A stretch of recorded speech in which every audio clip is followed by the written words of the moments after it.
guys, welcome to Hack Your Health. I'm Erica, and today I'm going to continue with my Specific Carbohydrate Diet meal ideas and show you how to make two different kinds of omelets. I ate these a lot when I was on the Specific Carbohydrate Diet because they're really quick and easy to make. They keep you full for a long time, and the ingredients that you use to make them are really affordable. So for the first kind of omelet, you're going to need eggs, of course. And I use organic eggs because they have a better omega 3 to 6 ratio. I have broccoli, onion, garlic, mushrooms. Cheese is optional depending on how well you handle it, but make sure you get a good quality kind that doesn't have modified milk ingredients. It's really just actually cheese, grass-fed butter, and salt and pepper. I've washed the mushrooms and the broccoli, and I'll show you how I cut all these vegetables. For the mushrooms, I always cut off the bottom part of the stem because this one looks fine, but it's often dry. I cut them in half and then slice them. The reason why I do it like this is because then it doesn't roll around while you're cutting it. As I've mentioned in other videos, I am not a chef. I'm just showing you how I personally cook, and I think that it's approachable because if I can do it, you can also do it. So for the broccoli, same thing. I cut off the bottom because it's often dry. And then I just make them pretty small.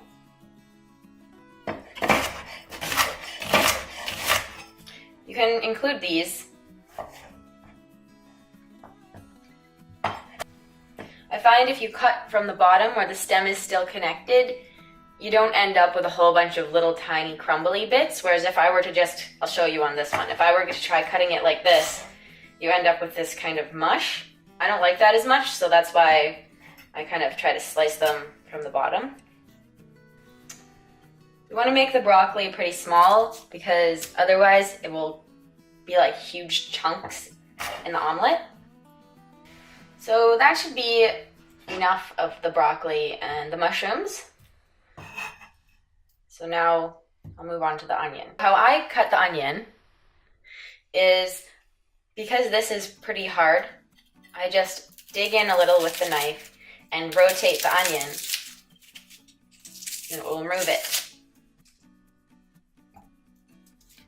And then on the other side, I just slice it.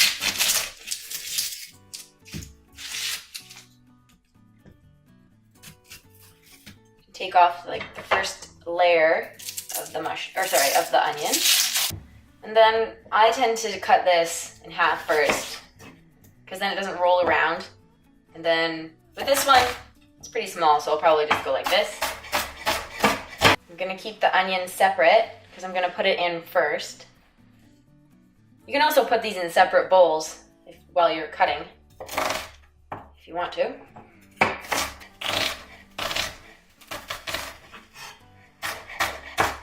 Then we just have the garlic. So garlic, I find, sometimes can cause some gassiness. So if you experience that after this meal, I would suggest starting by removing the garlic. And then if that doesn't work, you can experiment with the other ingredients. And the reason why I would still recommend including it, if you tolerate it, is because it's very powerful antimicrobial, antifungal, and on the Specific Carbohydrate Diet, you're trying to starve off the bacteria that have been harming you. And I found that garlic was very supportive of that kind of cause, so I would include it in my meals. I would suggest using about 3 cloves of garlic. You can adjust this to your own taste, and I'll show you how I cut these up. So first, I cut off this bottom part,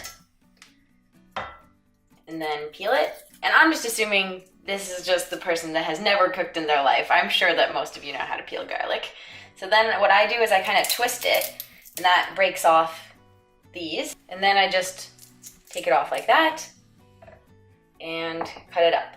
I'll probably peel all 3 and then cut them up together. So now I just slice thinly.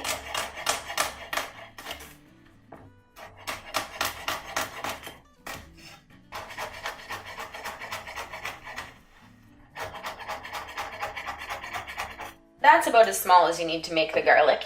It can be smaller, but this is good enough. The next step is to turn on the frying pan.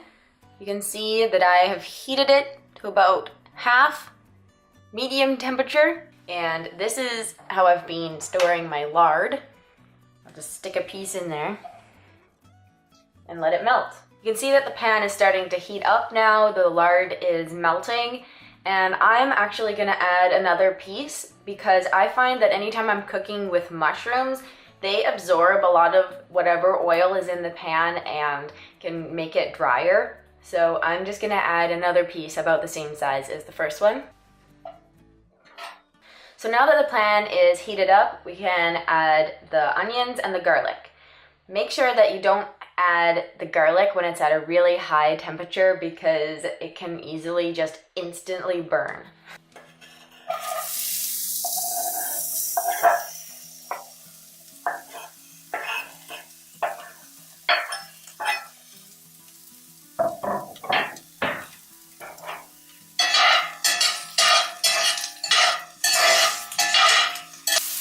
So these don't need to be in there for very long before you start adding the other ingredients. Just let them turn slightly translucent and start to smell like cooking onions. And they don't need to be fully cooked because they're still going to be in the pan even after you've added the other things. I just like to give them a little bit of a head start. Also, at this point, I like to add salt and pepper.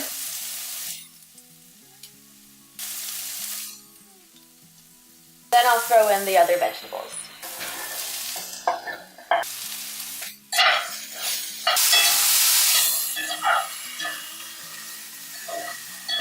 I like to make these omelets with 3 eggs because it's a good balance for the amount of vegetables that I put in there. And it makes it a filling meal. Sometimes I save the leftovers until later in the day if I can't eat it all, and then it's 2 meals. So you just crack the eggs into a bowl, take a fork, poke the yolks, and then whisk it up a bit. There you go. Then you just make sure that your vegetables are evenly spread. I probably cooked these slightly longer than I usually would because I was distracted by all of my filming equipment, but this is the general idea. You can see that they're pretty soft and pretty much cooked. They don't cook too much more after you put the eggs in. The eggs kind of cool everything down and slow down the cooking of the vegetables. So then you just pour the eggs over the vegetables. What I usually do is just kind of tilt the pan, oh, it's pretty hot, to make sure that there's egg covering most areas. You just let that sit like that for a couple minutes. While that's happening, I like to make a few cubes of cheese.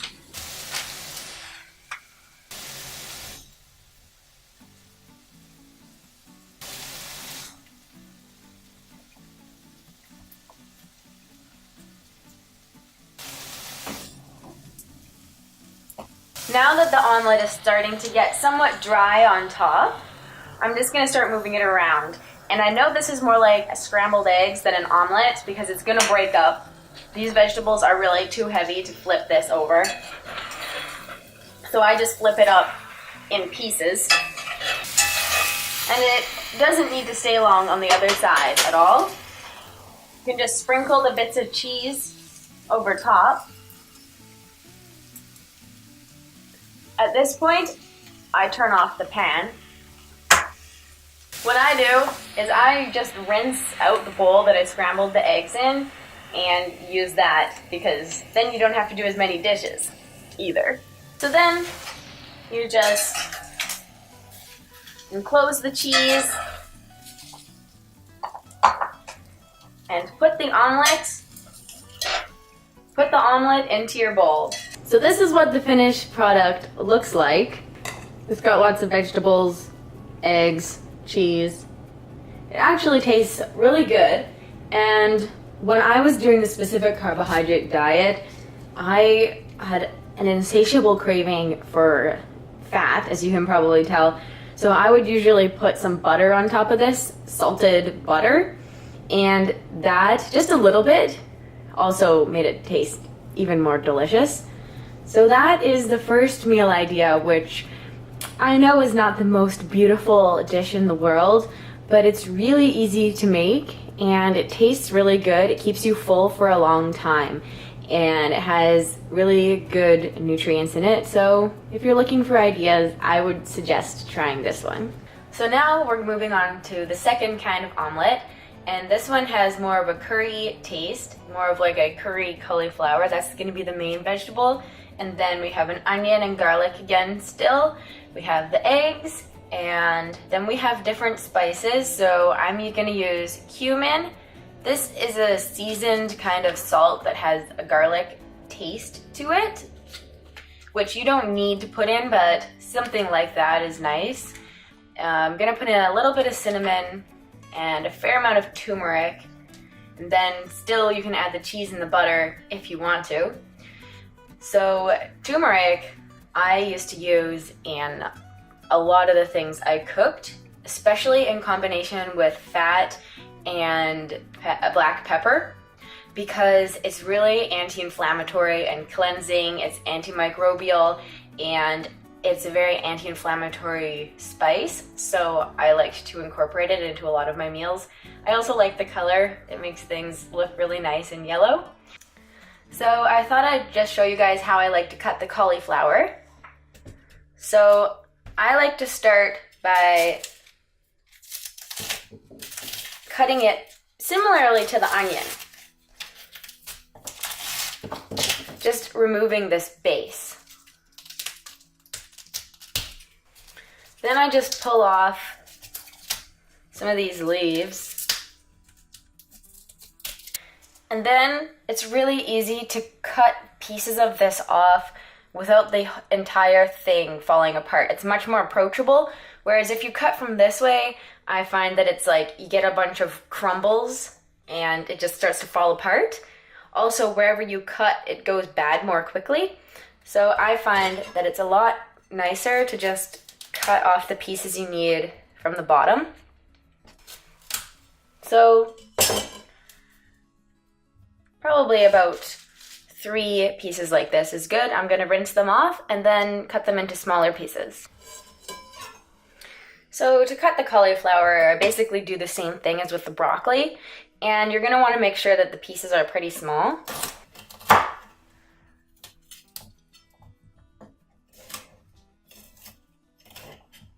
There we are. Now we have the cauliflower and the onions and garlic. You can also add ginger to this if you'd like. I did not think of that, but that is another good spice or ingredient that combines well with the other tastes here and is also very good for your health.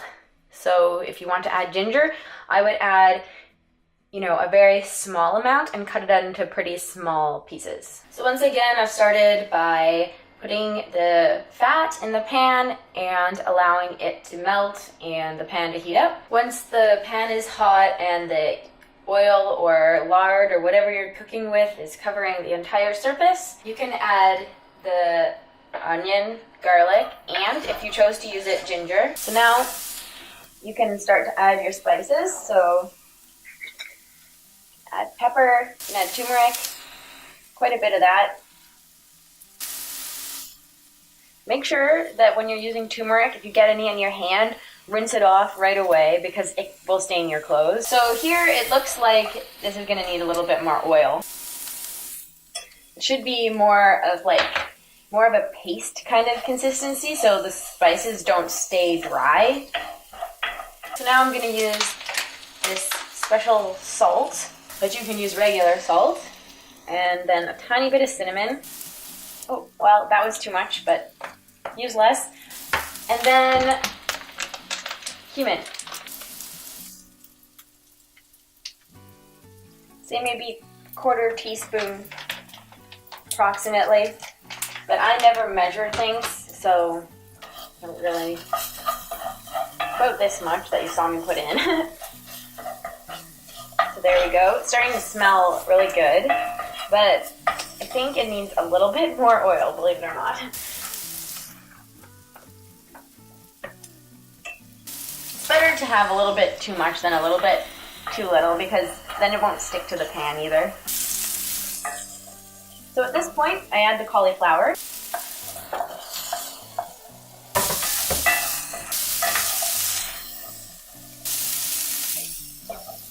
So as this is cooking, I'm just breaking my 3 eggs, and I'll just scramble them back up like I did with the first one. And once the cauliflower gets soft, you can just pour the eggs over top and just tilt your pan to spread it around. Once it's starting to look a bit drier, you can start to flip it.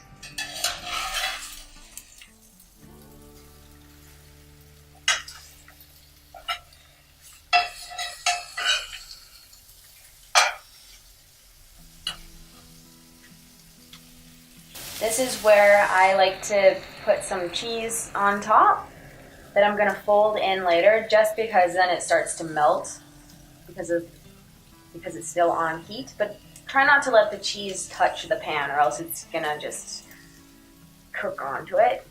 And that should be enough, so I'm just going to turn off the heat. And for this one, since I already had an omelet today, I'm going to be putting it in a bowl that I can save in the fridge. So there you are. That's what the finished product looks like. In real life, this is a much brighter yellow than it looks like on the screen. And that's a really easy, simple meal that you can make that's healthy, filling, and inexpensive. I, like I mentioned, used to put some butter on top of this to even improve, I feel, the taste, and to make you feel full longer. And there you are. That's another meal idea. So that's how you make 2 different kinds of specific carbohydrate diet friendly omelets. I hope this is helpful to you, and if you'd like to see more of my videos about a specific carbohydrate diet or about my experiences healing from Crohn's disease, I have playlists about both of those on my channel. And if you have any questions, comments, suggestions, video ideas, or personal experiences, please leave them in the comments below. And all the best on your healing journey. Thank you so much for watching. Okay, bye.